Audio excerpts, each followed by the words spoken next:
Bonjour à tous et bienvenue dans ce webinaire « Détecter un leader d'opinion ». Je vous remercie de nous avoir rejoints pour cette session.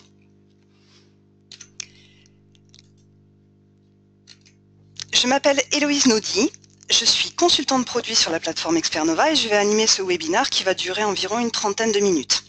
Si vous avez des questions, vous pouvez les poser par écrit dans la rubrique questions sur votre écran dans l'outil et j'y répondrai à la fin. Si je n'ai pas le temps de traiter l'ensemble des questions, nous reviendrons vers vous avec des réponses personnalisées.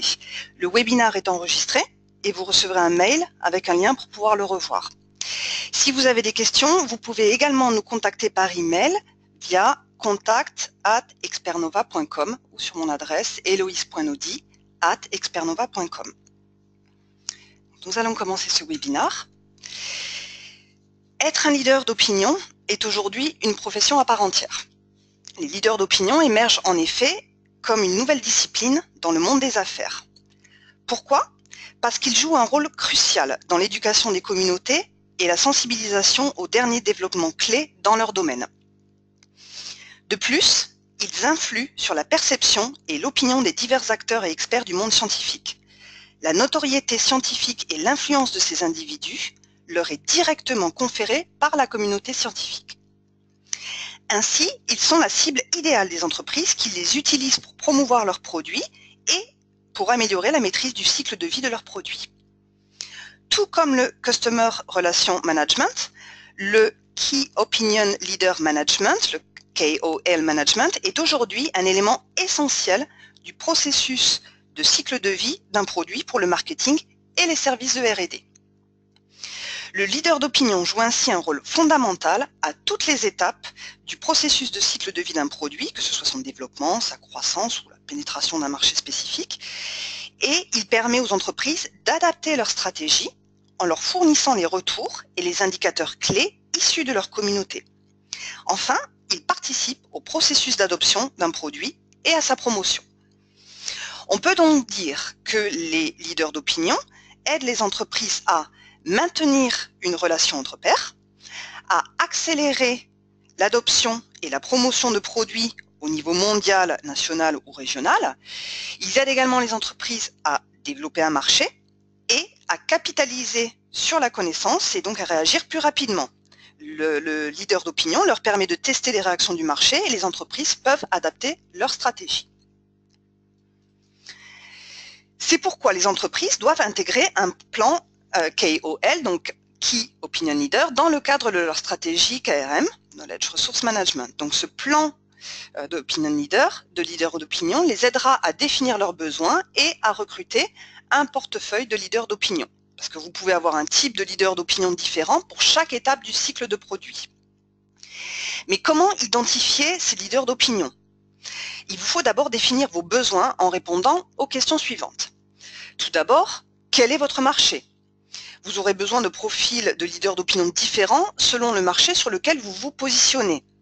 Par exemple, si vous vous positionnez sur un nouveau marché, dans cette situation, les leaders d'opinion seront souvent des experts relativement nouveaux, des jeunes chercheurs. Ces profils d'experts privilégient généralement la pratique à la publication et du coup, c'est pas facile de les identifier. Mesurer leur crédibilité scientifique, c'est un vrai challenge car souvent la réputation de ces experts grandit avec celle du produit. Autre exemple, vous voulez pénétrer un marché existant. Donc ça, c'est le cas le plus fréquent. Et ici, on cherchera plutôt des experts très reconnus. Un ponte de son domaine, en anglais, on parlera de Key Opinion Leader, de Rising Star ou de Leader. C'est un expert qui est reconnu par ses pairs et sa communauté scientifique. L'évaluation de leur crédibilité se mesure par rapport à des critères comme le nombre de leurs publications ou de brevets, d'invention de brevets, est-ce qu'ils ont reçu des prix ou des récompenses, etc. Autre exemple, vous voulez créer un pont entre des marchés différents. Ici, les leaders d'opinion seront plutôt des chercheurs qui sont experts dans plusieurs domaines scientifiques ou thérapeutiques pour la pharmaceutique par exemple. Leur crédibilité sera basée sur différents critères tels que leurs travaux, leur expérience, etc. Le tout dans les différents domaines concernés.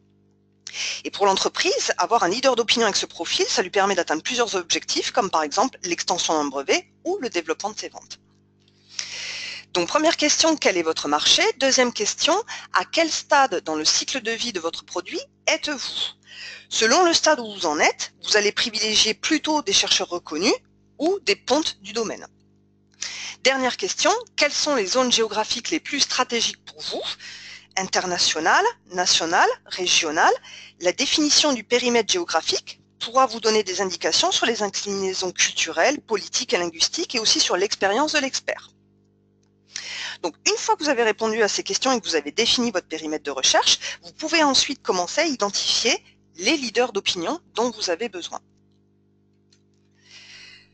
Pour identifier les leaders d'opinion dont vous avez besoin, donc, vous allez baser vos choix sur différents critères comme leur expertise, est-ce qu'ils ont publié, est-ce qu'ils ont inventé des brevets, de quand datent leurs travaux, est-ce qu'ils ont participé ou mené des essais cliniques dans le cas de chercheurs pour la pharmaceutique. Deuxième critère, leur implantation. Quel est le lieu d'établissement de leur organisation? Dans quel pays exercent-ils? Autre critère, leur influence.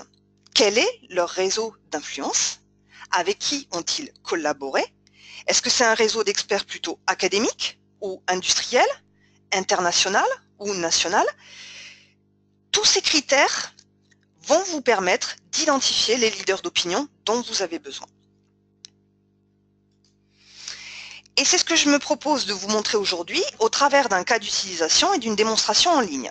Nous allons voir comment utiliser la plateforme ExpertNova pour optimiser vos démarches de prospection dans le domaine de l'innovation et vous créer facilement des listes de leaders d'opinion ciblés. Et donc, je vous propose le cas d'utilisation suivant. On sait désormais que l'excès de poids et l'obésité perturbent la santé et favorisent les cancers en rendant les tumeurs plus agressives. Et donc, moi, je suis une entreprise qui vend des pilules pour réduire l'absorption des particules de graisse. Alors, comme il existe déjà des produits de ce type, je souhaite trouver des leaders d'opinion qui soient à la fois experts en nutrition et en cancérologie. Des experts qui sauraient expliquer et démontrer les bienfaits et l'efficacité de ma pilule à la communauté scientifique me permettrait d'améliorer la conception de mes pilules grâce à leurs connaissances à la fois en matière de nutrition et de cancer. Ça me permettrait également de crédibiliser et de mieux faire connaître mon produit auprès de la communauté scientifique.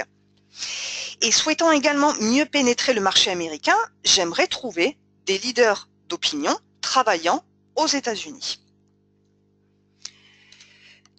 Donc, je vous propose au travers de ce cas d'utilisation de vous montrer avec ExpertNova comment vous pouvez tout d'abord identifier la liste des experts qui travaillent sur vos sujets de recherche. Ensuite, on va voir comment cibler des experts en utilisant des filtres par zone géographique. On va voir ensuite comment accéder au profil d'un expert, à son expertise et à ses travaux.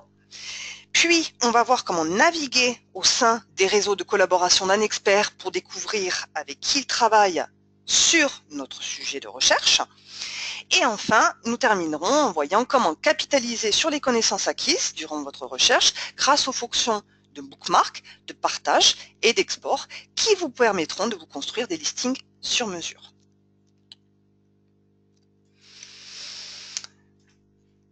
Alors, voici l'interface ExpertNova. Donc, la première étape, ça consiste à lancer une recherche. Donc, pour faire ça, vous devez d'abord sélectionner le mode de recherche Overview, ici, en cliquant dessus. Et donc, ce mode de recherche, vous pouvez, pour le sélectionner, soit cliquer sur le bouton Overview, soit utiliser le menu déroulant ici et sélectionner le mode de recherche Overview. Ensuite, vous devez saisir votre requête dans le champ de recherche, ici, là. Alors, Overview, c'est un type de recherche par mots-clés en anglais et uniquement en anglais. Et quand je dis mots-clés, qu'est-ce que ça veut dire? Ça veut dire que vous devez saisir les mots-clés qui représentent votre sujet de recherche, c'est-à-dire le sujet scientifique sur lequel vous voulez identifier des leaders d'opinion. Donc, dans le cadre de ce webinaire, par rapport à mon cas d'utilisation, je vais rentrer la requête Fat and Cancer. Ici, on voit qu'on a un outil d'autocomplétion et donc n'hésitez pas à utiliser cet outil pour trouver les concepts les plus précis et éviter les erreurs de saisie. Notez également que si votre sujet de recherche est composé de plusieurs mots-clés, par exemple là on voit le cancer cell, il faut le mettre entre guillemets pour faire porter la recherche sur le sens de l'expression et non pas sur chaque mot. Notez également que notre moteur de recherche supporte les opérateurs booléens and, or et not, donc en anglais aussi. Donc, une fois qu'on a saisi la requête, eh ben, on clique sur le bouton Search pour lancer la requête. Et donc là, on va arriver sur l'interface de résultats avec des listes d'experts et des listes d'organisations qui travaillent sur les relations entre le cancer et la nutrition. Donc, deuxième étape, eh ben, nous allons identifier la liste des experts qui travaillent sur les relations entre le tissu graisseux et le cancer et qui peuvent donc être potentiellement des leaders d'opinion sur ce sujet de recherche. Donc, pour afficher la liste des experts, on va dans le bloc People, ici, en bleu, et on clique sur le bouton More. Donc là, on va voir la liste des experts qui travaillent sur notre sujet de recherche. Donc, on retrouve en haut de la liste les experts les plus pertinents sur ce sujet et qui peuvent donc potentiellement être des leaders d'opinion. Et vous noterez qu'en moins d'une minute, Expert Nova a déjà identifié pour vous les principaux experts qui travaillent sur les relations entre la graisse et le cancer. Donc, vous pouvez modifier les critères de classement des experts et appliquer des filtres sur la liste des experts. Donc, nous, en l'occurrence, dans notre cas d'utilisation, nous voulons identifier des experts américains pour mieux pénétrer le marché américain. Donc, nous allons mettre un filtre ici, géographique sur l'Amérique du Nord pour cibler ce marché, pour cibler les experts américains uniquement. Donc, je clique ici dans le filtre North America et je clique sur Appliquer. Et du coup, je vais afficher uniquement des experts américains.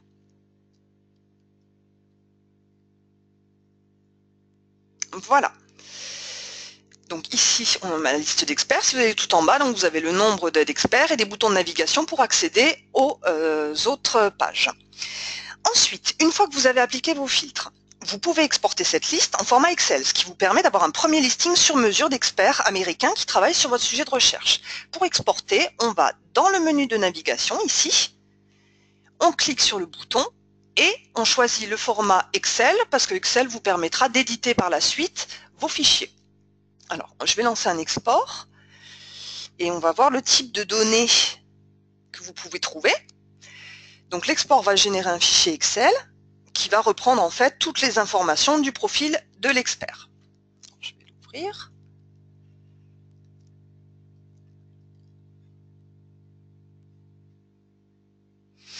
Voilà, donc voilà le fichier Excel d'export. Alors, on voit le prénom, le nom de l'expert, le nom de son affiliation, le type d'affiliation, est-ce que c'est une université, une entreprise, d'autres informations donc sur l'adresse de ses affiliations, les coordonnées de contact, le site web, et si dans le cas où il y a plusieurs affiliations, elles sont indiquées, et à la fin, vous avez des informations sur les travaux, donc à savoir s'il y a des publications, des essais cliniques et des brevets. Ensuite, donc, nous avons notre liste d'experts américains, et maintenant, nous allons vérifier l'expertise d'un expert. Et pour cela, nous allons ouvrir un profil d'un expert pour accéder à son expertise et à ses travaux. Alors, je vous propose d'ouvrir le profil de ce monsieur. Et donc, pour ouvrir le profil d'un expert, vous cliquez sur son nom et ça affiche son profil sur la droite ici. Alors, qu'est-ce qu'on trouve dedans? Donc, sur le profil de Walter Willett, on trouve tout en haut son nom, son affiliation, et on voit la tutelle, donc qui travaille au département de pathologie et qui est sous la tutelle de Harvard. Vous avez également la possibilité de voir les différentes affiliations d'un chercheur ici en cliquant sur Other Relations, ce qui vous permet de voir dans les autres affiliations d'un chercheur dans le cas où il en a plusieurs. Donc ici, on peut voir toutes les affiliations du chercheur. Donc on l'a sous forme de graphique et sous forme de liste en dessous. C'est exactement la même information. Ensuite, on a des informations de contact, ici, et l'accès au profil LinkedIn du chercheur. En dessous, nous avons différentes informations. Alors, tout d'abord, l'expertise du chercheur. Donc là, effectivement, on peut voir qu'il est spécialisé dans différents types de cancers. Et donc, vous pouvez afficher la liste de l'expertise en grand en cliquant sur ce bouton, là, mort, pour vérifier les domaines d'expertise de ce chercheur. Et là, on retrouve encore dans son expertise des thématiques qui correspondent à notre sujet de recherche. Donc l'expertise ici, sur le côté, nous avons l'accès direct à ses publications et ses cliniques, le cas échéant des brevets, bon ici il n'y en a pas, et son réseau de collaboration. Alors j'en profite pour vous parler de l'essai clinique parce que nous venons de les implémenter, nous venons d'intégrer les essais cliniques dans Expernova la semaine dernière et donc du coup j'en profite pour vous montrer un exemple d'essai clinique. Donc pour y accéder, vous cliquez sur la pastille verte et ensuite vous cliquez sur le nom de l'essai clinique. Donc rapidement, ici, donc on voit le titre de l'essai clinique, les dates de l'essai avec des informations sur son statut, un abstract, un résumé et une description ici de l'essai clinique. Derrière, on a les mots-clés et différentes informations relatives à l'essai clinique. Ensuite, sur le côté, on a un lien sur la source de publication, la liste des auteurs, donc c'est cliquable, hein, si je clique dessus, j'affiche le profil de l'auteur et les différentes affiliations des auteurs. Et également des suggestions d'essais cliniques qui portent sur la même thématique. Donc je reviens au profil de Monsieur Willett. Donc je voulais vous dire également que l'accès à ses publications et ses cliniques, donc aux travaux du chercheur et à son réseau de collaboration, ici est relative à l'expertise du chercheur, à toute l'expertise. Ici, on a également des suggestions d'experts qui travaillent sur les mêmes thématiques, mais donc par rapport à toute l'expertise complète du chercheur, et du coup c'est une occasion également de vous permettre de trouver encore d'autres experts sur ce même sujet ou sur des sujets connexes.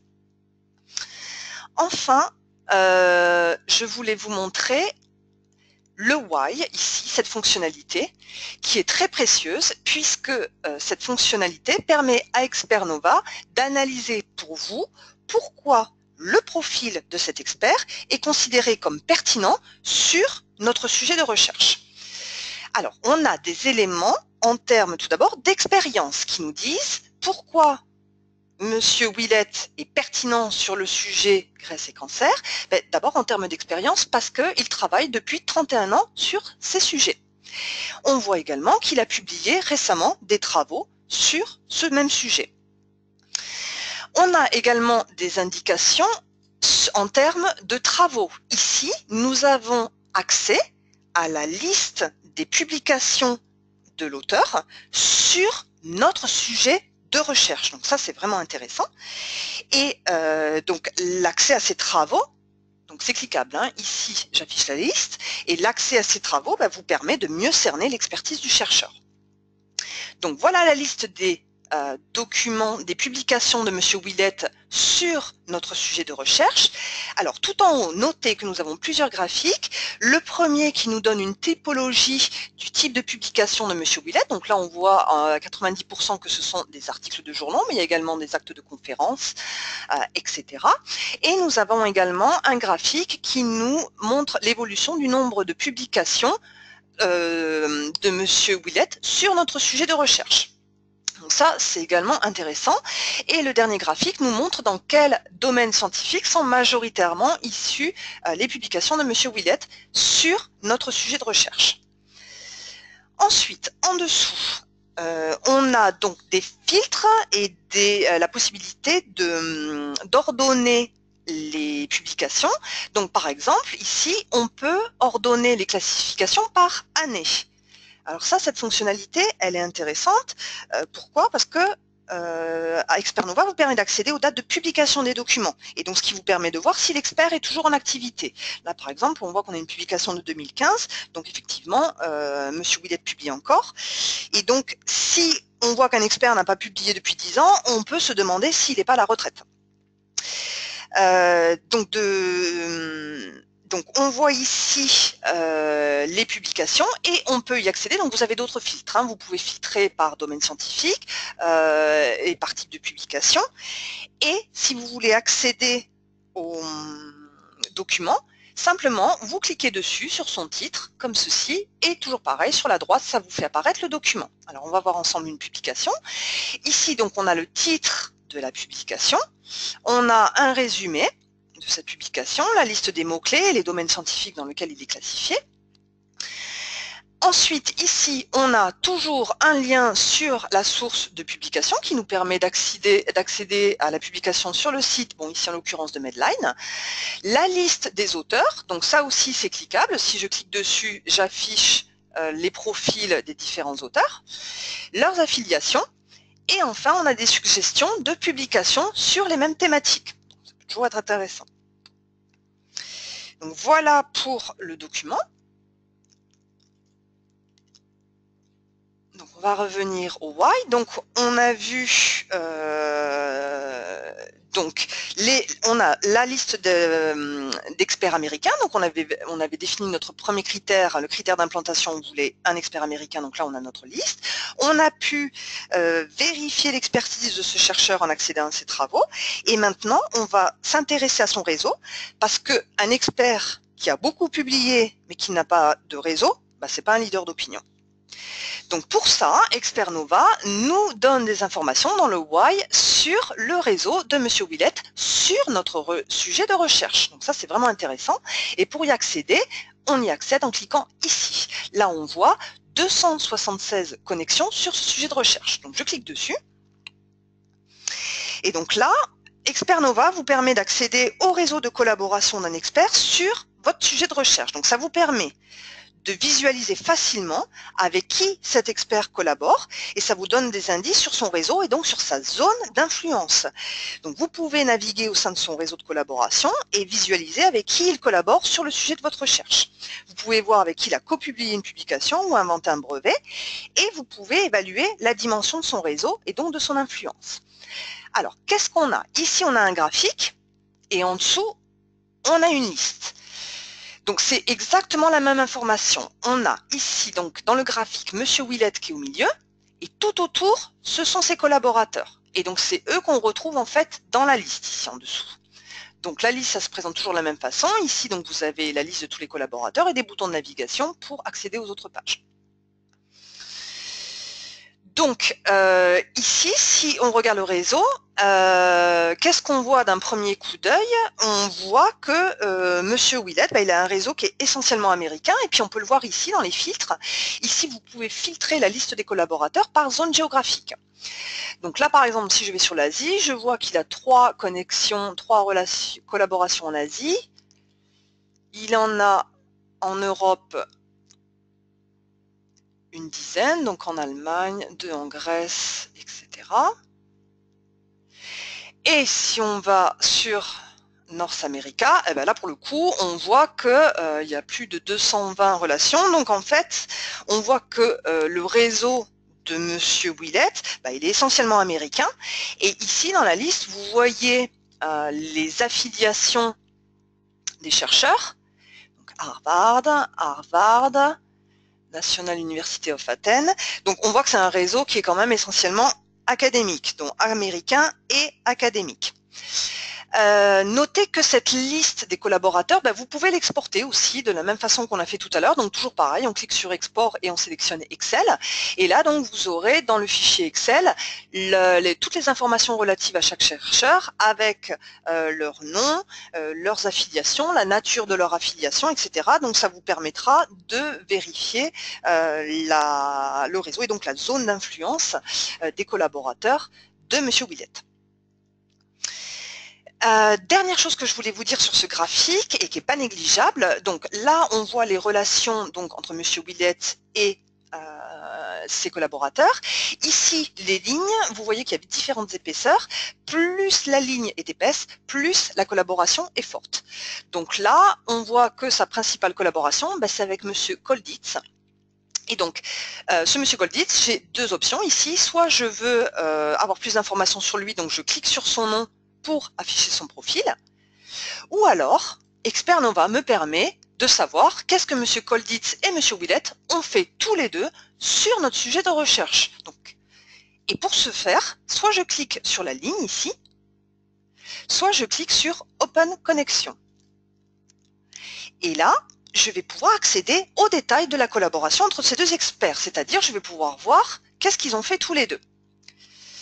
Donc ici déjà, j'ai un résumé de leur expertise commune, l'accès à leur copublication, donc par rapport à leur expertise commune, et on a toujours notre why qui nous permet de voir en une seconde qu'est-ce que M. Willett et M. Kolditz ont fait tous les deux sur notre sujet de recherche. Ben là, on voit que ça fait 22 ans qu'ils travaillent tous les deux et qu'ils ont récemment publié des documents sur notre sujet de recherche, et on a la liste des co-publications qu'ils ont réalisées tous les deux, et on peut y accéder. Donc toujours de la même façon, je clique là-dessus, sur ce lien, et j'accède à la liste des copublications de ces deux experts sur mon sujet de recherche. Et toujours de la même façon qu'on a vu tout à l'heure, bah, je clique sur le nom de la publication et j'accède à la publication sur le côté. Et toujours mes filtres qui me permettent de filtrer mes documents. Donc voilà, donc on vient de voir comment vérifier l'expertise d'un expert, donc en accédant à ses travaux et à son réseau de collaboration. Donc là, on a d'autres informations, notamment le nom donc de sa collaboration la plus forte. On peut voir que ces collaborations, elles sont localisées dans 14 pays différents et que 38 experts qui travaillent dans l'organisation de M. Willett travaillent également sur ce sujet. Avant de terminer sur ce chapitre, je voudrais vous montrer un exemple de brevet. Et donc pour ça, je vais plutôt ouvrir le profil d'un expert qui travaille dans une entreprise. Donc si j'ouvre le profil de cet expert-là, ici vous voyez dans le why, on a également, on voit que cet expert, lui, a inventé des brevets sur ce sujet de recherche. Et donc là, je clique dessus pour vous montrer un exemple de brevet. Donc là, on a l'évolution du nombre de brevets sur notre sujet de recherche de Monsieur Ji Yang. Et si je veux accéder à un brevet, je clique sur son nom. Pareil que pour la publication, ça fonctionne exactement de la même façon. Et là, en orange, donc j'ai un brevet avec le titre du brevet, un abstract. Vous noterez que tous les mots de ma recherche sont surlignés. Ici, j'ai des détails sur la famille de brevets, avec sur le côté un lien sur EspaceNet qui me permet d'accéder aux détails de la publication, des informations sur la famille de brevets, la liste des inventeurs, donc là il n'y en a qu'un, le nom du déposant, c'est cliquable, et des suggestions de brevets sur les mêmes thématiques. Voilà, donc si je récapitule, donc nous avons validé la zone d'implantation, nous avons vérifié l'expertise des chercheurs et maintenant, troisième étape et dernière étape, nous allons capitaliser sur les connaissances acquises grâce aux fonctions de bookmark, d'export et de partage. Donc je vous montre rapidement. Toutes les profils d'experts comme ceci, vous pouvez les bookmarker, c'est-à-dire les mettre en favori pour pouvoir y accéder rapidement. Alors pour ça, vous ouvrez la fiche comme ceci et vous cliquez sur cette icône. Et là, vous avez la possibilité de créer un répertoire que vous pouvez garder privé ou partager avec vos collègues si vous le souhaitez. Donc là, par exemple, je vais mettre le nom du répertoire, je vais l'appeler du nom de ma requête, Fat and Cancer. Ici, vous pouvez mettre une petite description, c'est optionnel. Soit vous le gardez privé, vous faites OK, soit vous décidez de le partager avec vos collaborateurs. Donc, vous aurez la liste des personnes qui ont une licence Expert Nova, vos collègues, et donc avec qui vous pouvez cocher pour leur donner l'autorisation de partage. Vous avez la possibilité d'assigner une permission de lecture seule ou d'édition. Donc là, je vais rester en lecture seule. Vous faites OK. Et ensuite, prochaine étape, le jour où vous voulez retrouver le profil de cet expert, vous n'avez pas besoin de refaire la requête, vous allez directement dans vos favoris, dans vos bookmarks, et là vous voyez, j'ai un répertoire Fat and Cancer où je peux mettre la liste des experts qui m'intéressent. Cette fiche, vous pouvez également l'exporter. Donc pour ceci, vous cliquez sur Export et alors là, je vous recommande le format PDF. Vous pouvez également la partager. Et donc pour ce faire, vous allez cliquer sur Partager, ici. Et là, vous avez différentes options. Soit vous la partagez en interne avec vos collègues qui ont une licence Expert-Nova. Donc là, vous allez cocher le nom des utilisateurs avec qui vous voulez la partager. Vous serez notifié ici avec ce petit icône qui vous enverra un petit lien. Donc ça marche comme Facebook. Ou alors, vous pouvez partager ce profil avec des collaborateurs externes en l'envoyant soit par email, soit via les réseaux sociaux, soit en générant une adresse URL que vous leur enverrez. Et donc, ces personnes, s'ils n'ont pas Expert Nova, ils vont voir la même chose que vous, hein, la même fiche, sauf que eux, ils ne pourront pas cliquer, ils ne pourront pas naviguer après depuis les liens qui sont mis à votre disposition sur le profil. Et dernière chose, vous avez la possibilité, donc comme je vous l'ai dit, d'exporter des listes sur mesure, c'est-à-dire vous pouvez appliquer des filtres, donc que ce soit des listes d'experts, des listes de documents. Et là, donc toujours pareil, on affiche la liste. Donc une fois que vous avez appliqué vos filtres et que vous l'avez customisé, et derrière vous vous cliquez sur export dans le menu de navigation, et soit vous choisissez PDF, bon dans ce cas-là votre fichier, ça sera une capture écran de l'application, donc vous ne pourrez pas l'éditer, ou alors un fichier Excel qui lui va reprendre toutes les informations du chercheur, et ce fichier par contre vous pourrez l'éditer, appliquer des filtres dessus, etc. Donc je vous recommande le fichier Excel pour vos exports de listes. Donc on arrive à la fin de ce webinaire et pour conclure, donc, je vais récapituler tout ce que nous avons fait. Donc en saisissant un mot-clé correspondant à un sujet de recherche, donc là en l'occurrence Fatan Cancer, nous avons pu identifier en quelques secondes les individus qui travaillent sur les relations entre le tissu graisseux et le cancer. Ensuite, nous avons appliqué des filtres par zone géographique pour cibler uniquement les experts américains. Ensuite, nous avons vérifié l'expertise du chercheur. Donc pour cela, nous avons accédé au profil des experts et nous avons accédé donc à leurs travaux sur notre sujet de recherche, donc les brevets, les publications, les essais cliniques, etc. Nous avons eu accès à leurs coordonnées de contact et également à des suggestions d'experts qui travaillent sur les mêmes thématiques, ce qui peut nous permettre d'identifier d'autres chercheurs. Ensuite, nous avons pu accéder au réseau de collaboration de ces experts sur notre sujet de recherche pour vérifier leur réseau et donc leur zone d'influence. Et l'accès à toutes ces informations me permet d'une part de vérifier le réseau et donc la zone d'influence de l'expert, et ça me permet aussi d'identifier d'autres experts qui seraient susceptibles d'être des leaders d'opinion. Donc ça me permet de développer aussi mon propre réseau. Et enfin, nous avons vu comment capitaliser sur les connaissances acquises grâce aux fonctions de bookmark, d'export et de partage d'un profil. Et nous avons vu aussi comment utiliser la fonction export pour exporter des listes d'experts ciblés qui seraient susceptibles d'être des leaders d'opinion sur mon sujet de recherche. Donc ça me permet de me créer des listings sur mesure pour pouvoir les contacter. Je voulais vous dire aussi que j'ai fait ce webinaire dans le cadre d'un environnement standard. Toutefois, selon vos besoins, nous pouvons vous créer des interfaces de résultats personnalisées, par exemple avec uniquement des résultats d'experts français ou uniquement des experts européens. Et donc, si vous êtes intéressé, n'hésitez pas à me contacter. Voilà, ce webinaire est à présent terminé et je vous propose de passer aux questions.